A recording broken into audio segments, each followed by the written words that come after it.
सूर्या गंभीर की जोड़ी की धमाकेदार शुरुआत, भारत जीता। कप्तान की 50, रियान को 3 विकेट। किसी भी कप्तान की परख दबाव में ही होती है और सूर्य कुमार यादव ने परीक्षा में खरे उतरे हैं। उन्होंने नियमित कप्तान बनने के बाद पहले ही मैच में भारत को शानदार जीत दिलाई। यह गौतम गंभीर का भी बतौर कोच पहला मैच था। सूर्य कुमार यादव ने श्रीलंका के खिलाफ ऐसे मुकाम पर रियान पराग को गेंद थमाई जब उसे जीत के लिए 4 ओवर में 56 रन की जरूरत थी। अर्शदीप सिंह और मोहम्मद सिराज के 2-2 ओवर बाकी थे। हर कोई मानकर चल रहा था कि 17वां ओवर अर्शदीप सिंह लेकर आएंगे, लेकिन सूर्या कुछ और ही सोच रहे थे। उन्होंने जब रियान पराग को यह ओवर थमाया तो हर कोई हैरान रह गया। रियान ने भी निराश नहीं किया और अपने कप्तान को दबाव के उन पलों में विकेट दिला दी जिसकी टीम इंडिया को सख्त जरूरत थी। भारत ने यह मैच जीता और यह साबित हुआ कि सूर्या टीम की कप्तानी करने को तैयार हैं। मेजबान श्रीलंका ने शनिवार को भारत के खिलाफ पहले T20 मैच में टॉस जीता और पहले गेंदबाजी का निर्णय लिया। भारतीय बल्लेबाजों ने धमाकेदार बैटिंग की और 3 विकेट पर 213 रन बनाकर श्रीलंका के प्लान पर पानी फेर दिया। वैसे भारत की तरह श्रीलंका ने भी बल्लेबाजी में अच्छी शुरुआत की। उसने एक समय 14 ओवर में 1 विकेट पर 140 रन बना लिए थे। उस वक्त ऐसा लग रहा था कि श्रीलंका यह मैच जीत लेगा, लेकिन ऐसा नहीं हुआ। भारत ने आखिरी के 6 ओवर में शानदार वापसी की और श्रीलंका को 19.2 ओवर में 170 रन पर ऑल आउट कर दिया। भारत ने 43 रन से मैच जीता और 3 मैचों की सीरीज में 1-0 की बढ़त बना ली। 214 रन के लक्ष्य का पीछा करने उतरे ओपनर पाथुम निसंका और कुशल मेंडिस ने श्रीलंका को वैसी ही शुरुआत दी जैसी उसे जरूरत थी। इन दोनों ने पहले विकेट के लिए 8.4 ओवर में 84 रन की साझेदारी की। इस खतरनाक होती जोड़ी को अर्शदीप सिंह ने तोड़ा।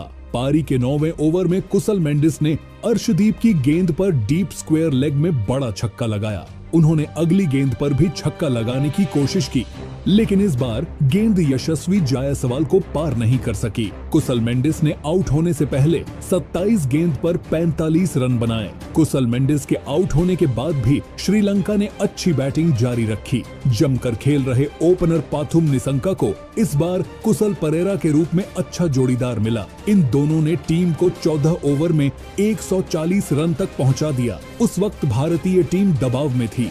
सूर्या ब्रिगेड को हर हाल में विकेट की दरकार थी। यह दरकार पूरी की अक्षर पटेल ने। उन्होंने शतक की ओर बढ़ रहे पाथुम निसंका 79 को क्लीन बोल्ड कर दिया। इसके बाद श्रीलंका की पारी ताश के पत्तों की तरह ढह गई। उसके बैट्समैन आते रहे और जाते रहे। इन बैट्समैन को ऐसी जल्दी थी कि वे पूरे ओवर भी नहीं खेल पाए और श्रीलंका की टीम 19.2 ओवर में ढेर हो गई। पाथुम निसंका ने श्रीलंका के लिए सबसे ज्यादा 79 रन बनाए। जब श्रीलंका जीत की ओर बढ़ रहा था तब अक्षर पटेल ने भारत की वापसी कराई। उन्होंने पारी के 15वें ओवर में पहले पाथुम निसंका और फिर कुशल परेरा को आउट किया। इससे पहले कि श्रीलंका की टीम इस दोहरे झटके से उभरती, रवि बिश्नोई ने उसके कप्तान चरित असलंका को चलता कर दिया। असलंका खाता भी नहीं खोल पाए। बीते शनिवार को भारत और श्रीलंका के बीच T20 मैच में श्रीलंकाई बल्लेबाजों के आउट होने का क्रम इस प्रकार था। श्रीलंका की शुरुआत अच्छी रही, लेकिन 9वें ओवर में कुशल मेंडिस 27 गेंदों में 45 रन ने अर्शदीप सिंह की गेंद पर बड़ा शॉट खेलने की कोशिश की, लेकिन यशस्वी जायसवाल के हाथों कैच आउट हो गए। उस वक्त श्रीलंका का स्कोर 84 रन था। पाथुम निसंका और कुशल परेरा ने इसके बाद साझेदारी जारी रखी और टीम को 14 ओवर में 140 रन तक पहुंचा दिया। 15वें ओवर में अक्षर पटेल ने पहले पाथुम निसंका 79 रन को क्लीन बोल्ड कर दिया और फिर कुशल परेरा को आउट किया। यह दोनों महत्वपूर्ण विकेट गिरने के बाद श्रीलंका दबाव में आ गई।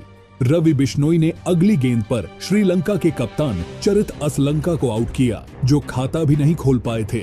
इसके बाद रवि बिश्नोई ने दासुन शनाका और धनंजय डी सिल्वा को भी जल्दी पवेलियन भेज दिया। 18वें ओवर में श्रीलंका का स्कोर 163 रन था जब वानिंदु हसरंगा अर्शदीप सिंह की गेंद पर रियान पराग के हाथों कैच आउट हो गए। वह केवल 2 रन बना सके। श्रीलंका का स्कोर 18 ओवर के बाद 7 विकेट पर 164 रन था और उन्हें 12 गेंदों में 50 रन की जरूरत थी। अक्षर पटेल ने माहिश तीक्ष्णा को आउट किया और फिर अर्शदीप सिंह ने चामिका करुणारत्ने को पवेलियन भेजा। अंतिम विकेट मोहम्मद सिराज ने लिया जब उन्होंने मथीशा पथिराना को आउट कर दिया। श्रीलंका की पूरी टीम 19.2 ओवर में 170 रन पर ऑल आउट हो गई और भारत ने 43 रन से मैच जीत लिया। 15वें ओवर के बाद से ही मैच भारत के पक्ष में आ गया था और भारतीय गेंदबाजों ने लगातार विकेट लेकर श्रीलंका की जीत की उम्मीदों को समाप्त कर दिया।